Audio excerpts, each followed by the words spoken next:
Hi folks, I'm Andy from Mantic Games, and in this video I'm going to show you how to set up your first game and understand the round structure in Kings of War Champions.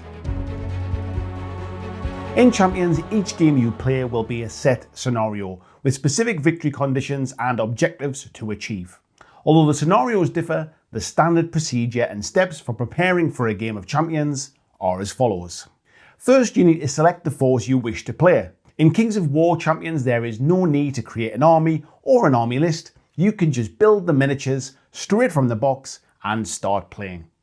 Once you and your opponent have your companies ready to go, setting up the game area is just as straightforward. Champions is always played on a 42-inch by 24-inch gaming area. This is to ensure that games are fast and furious with plenty of combat. We start with both players rolling a d6 die, and whoever rolls the highest can choose to be the attacker or the defender. Next, we need to know which scenario you're going to play, as the setup will be slightly different depending upon your choice. You can either pick one of the 6 included scenarios in the rulebook that you'd like to play, or if you can't decide, there's a handy table on page 28 where you can roll a d6 die and let the dice gods choose for you. Once we have the scenario choice, go ahead and place any objective tokens that are required onto the playing area, as described by the scenario. Now this is where things start to get tactical. Whoever is the defender chooses 3 pieces of terrain, 1 large and 2 small, and the attacker then takes the remaining pieces of terrain, 1 large and 1 small. If you don't have the 2-player starter set or the Champions Deluxe Terrain Pack, there are some suggestions on page 28 of what constitutes different types of terrain so that you can use your own. Starting with the defender, each player in turn selects and places 1 piece of their terrain onto the playing area. This then goes back and forth until all terrain pieces have been placed.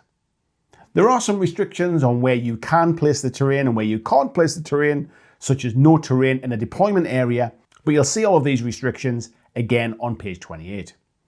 Starting with the attacker, both players take turns to deploy 1 unit in their deployment zone. Again, this goes back and forth until all units have been deployed. The attacker will be the first player to activate in the first round. Both players will gather their command tokens and we prepare for the champion phase. Now this feels like a good time to talk about round structure.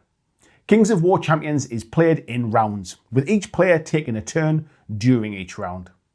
A round is divided into 5 phases. Phase 1 is the champion phase. We then have the first player's turn, consisting of Phase 2, the movement phase, Phase 3, the ranged phase, and Phase 4, the combat phase.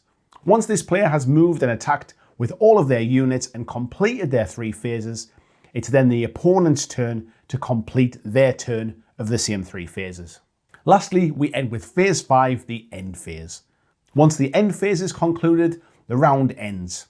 Players continue alternating turns and completing rounds in this way until an agreed time limit or a round limit is reached.